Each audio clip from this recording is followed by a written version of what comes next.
Интересувате се от сумати работи, които ви касаят ежедневно.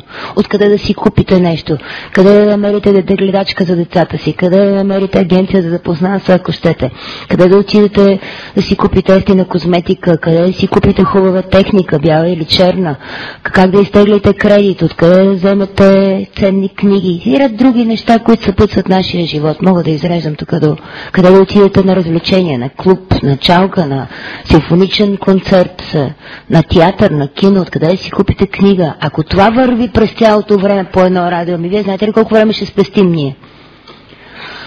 Прави се този конкурс, разиграват се там разни процедури, това е по-нататъчна тема, която се развива във времето и се класира едно музикално радио, радио Мелоди, радио на Красимир Гергов. С мотиви. Ами тъй като то било създадено и обещало някога си да има малко социално предаване там някога си за 15, 20, 30 минути един път на седмица, да има някакво друго пак такова за майките и така нататък, като за това му даваме лиценз на него. Това е зрелищен показ как се купуват на килограм. Преди малко говорих за печатните издания, сега говоря за електронните медии. Кои електронни медии не са на Красимир Гергов и не са на Делян Пеевски? Радио К2. Аз казвам. Телевизия СКАТ. Канал 3. Скажете ми нещо, че не се сещам. Тази новата тимаджийската телевизия. Как се каже? On Air. България On Air, извинявам се, че забравих името. Така, други. И тогава как ще говорим за това, че има закон за радио и телевизия, че има конкурентно начало? И пак се връщам към собствениците. Няма да отречете, че собственика дава облика на медията. Каквато му е културата, каквото му е образованието, каквито са му убежденията, каквито са му житейските цели, това се отразява на медията веднага. Има един принцип, важното е кой го прави. Аз мога да имам страшна концепция, но когато събера хора, които не могат да го направят това, то няма да се получи, нали така? Така и в любовта. Може да имам страшна представа за онзи, който го търси, но ако не го намирам, няма да се получи. Казвам най-житейското сравнение. И това правителство поредно нехае. Пак ще питам. Преди малко питах, това ли са адвокатите на Бойко Борисов и ГЕРБ? Жълтите издания. Ако са това показва нивото на политиката на ГЕРБ.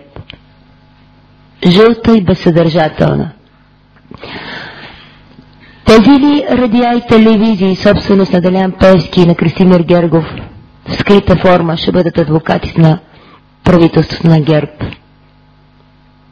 Значи, много лесно тогава те си мислят, че ние хората седим тук и сме като опити от белергаминови изпарения. Гледаме, четем жълти вестници, гледаме как ни опояват от телевизията и всичко ни е окей. Не е така? Ние не бива да го позволяваме това. Вие имате право, вие сте млади хора повечето, имате право да знаете повече, за да избирате най-добре за себе си. Не да живеете като родителите си, да ви разказват разни истории, които вие надали ги разбирате съвсем и до край, но все пак имате една представа, че би е било едно време, в което никой нищо не е могъл да знае истински и да реши истински сам за себе си. 2001 година беше предишния конкурс за радиа, на който аз се явих. Явих се с концепция за радио за политика, радио Скиптер. Спечелих този конкурс, после той беше обжалван и така нататък, получих лицензии в няколко града, но следствие съдебни дела и независимо от влезли в сила решение това да се довърши, така и той не видя бял света. Аз не получих лицензия. Лицензиите са две. Едната е програмна, правото да излъчваш определен вид програма, другата е далеко съобщителна, честотата на която да излъчваш това. Аз получих само програмна лицензия и от 2001 година до сега това е така. Тоест, ще го кажа на шофьорски език, имам шаси на кола, но нямам двигател. И аз държа това шаси на колата в гаража. Не я карам, не ходя по пътищата, не предизвикам ПТП-та и така нататък. Получавам онзи ден акт за държавни вземания, или как се нарича да го погледна, от Съвета за електронни медии, в който ме уведомяват, че дължа на Съвета за електронни медии за тази половин кола без двигател 40 000 лева. Значи пак на шофьорски език ще го кажа. Все едно аз имам шаси на кола, не я карам, те искат да ми съберат пътен данък, искат да ми вземат гражданска отговорност. Как става този номер? И ще видите, че утре други ден ще си го съберат. Ще го осъдят и ще си ги съберат. Какво са 40 000 лева за СЕМ? Бюджета на СЕМ е 1 300 000 годишния. Можете да го погледнете на страницата, почти всички пари отиват за някакви издръжки. Бюджета на СЕМ и тези лицензни такси, които събират от действащите радиа и телевизии по силата на лицензирането, формират тяхната издръжка. Тези лицензни такси да ги събират, за да, връщам се пак към 40 000 лева, които искат да ми вземат, за да ми правят мониторинг. Т.е. да следят Беновска, дали по време на изборната кампания не е агитирала нещо незаконно, неплатено, нерегламентирано за някого. Дали не е излъчвала нецензурни песни, какъвто беше случая с Радио К2, когато Красимир Гергов се беше настанил с прословутото си радио на нашата честота, той беше осъден. Осъден за излъчване на, извинете ме, ще го повторя пак, за излъчване на песни от рода на тая песен се беше цитирала в съдебното решение, написана старателно от 3 съдийки. Гъс, гъс, рунтав гъс, върват майка и дъщеря по някакъв скат, разказвам ви, клони кършат, извинявам се, путки бършат. Това е част от текста. Гъс, гъс, рунтав гъс. Върви някакъв поп, който не знам какво си носил ляво мъдо на коляно, друго, но не знам какво еди, какво си подмишница. И дъщерята казва: мама, мога ли аз този поп? Друга дума беше, не си спомням да го изчукам. Дъщерята казва: не, остави дъща старата мистрия, т.е. майката, тя да този поп да го изчука. Това беше на честотата на Радио К2, което Красимир Гергов се беше настанил незаконно и ние водихме на живот и смърт дела. И това се вихрише. Така че СЕМ, връщам се, за какво са им тия пари, които събират от нас, да внимават да не излучваме такива работи, плюс разни други неща.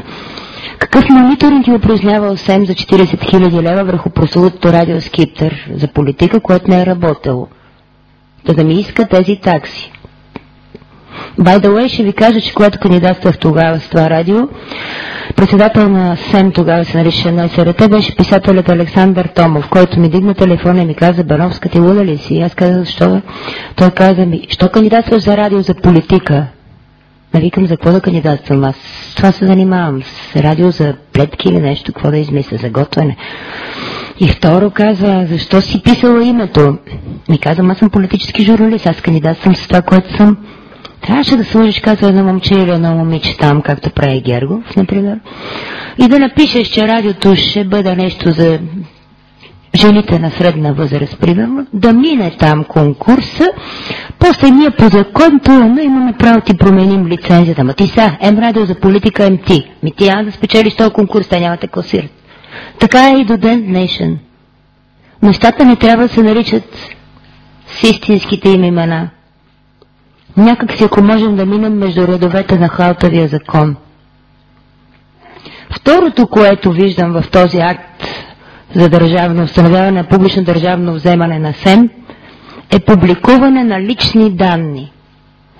ЕГН-то на управителя на дружеството.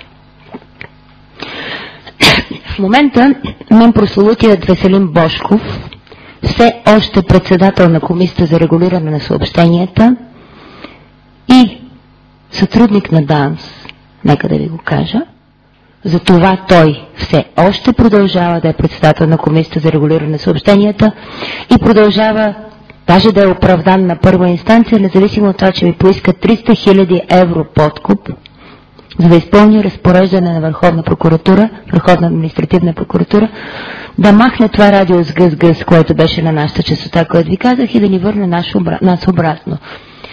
В момента Веселин Божков ме съди, че според него аз съм публикувал обвинителния му акт на сайта на радиото и от обвинителния му акт там прокуратурата нали си е написала всичките му данни и ЕГН-то му. И публикувайки този обвинителен акт, той ме обвинява недоказано в това, че аз съм го публикувала. Акта беше навсякъде из интернет пространството и все още съм публикувал и неговото ЕГН. В момента ЕГН-то на управителя на моето прословуто радио за политика Скиптър, което не съществува, е публикувано на сайта на СЕМ. Искам да питам Комисията за защита на лични данни какво прави. Следващото. Говорихме за Божков, Веселин Божков, неосъден, оправдан на първа инстанция, искал подкуп 300 000 евро, забравя се. Същия този Веселин Божков на неговия сайт, той ме обвинява, че съм опубликувала ЕГН-то, на неговия сайт са публикувани всякакви лични данни за негови служители. Държа в ръцете си едно. Някаква жена, няма да й кажа името, той е искал всякакви справки, декларации и така нататък. Има пълна справка какви кредити е теглила тая жена, служител на КРС, в какъв размер, от кои банки, какви обезпечения, какви апартаменти е дала под наем и така нататък. Същата тази комисия за регулиране на съобщенията съществува с бюджет, нека да ви го кажа, 50 милиона 770 хиляди. Можете ли да ми кажете за какво се използва този бюджет, че аз нещо не се сещам? За да има Божков коли, Audi Q7, примерно, което е с номер 0007. Аз съм Бонд, Джеймс Бонд. Другата му кола, Audi Coupe, или какво се нарича, пак 0007. Аз съм Бонд, Джеймс Бонд. Излизам и говоря малко и аз като Бойко Борисов, нали, той нещо набра сила, не знам дали сте го забелязали как говори за мобилните оператори. Да, сътрудник на ДАНС, с бюджет 50 милиона и 770 хиляди, агент 007, той управлява електронните медии. Като как се случва това, например, в нашия случай? Както знаете, всяко юридическо лице, каквото е и Радио К2, има регистрация, адресна регистрация. Онзи ден пристигат трима, ако някой се сеща да ми напомня какви са били тия, спомням си само на Валерий Петров романа Меко казано, той там говореше за едни тричленки, които отивали едно време, от баща ми съм чувала, едни такива някакви отиват тричленки и ти казват, ти трябва да направиш еди какво си, дай отчет за еди какво си, и те са най-важният орган на властта, говоря за преди 10 ноември. Забравих да питам баща ми как се казваха тези. Да пристига една такава тричленка, звъни на вратата на апартамента, където е регистрирано Радио К2, отваря една жена и те казват, къде е Дановска? 4:54 минути в петък следобед. Тя казва ми на събитие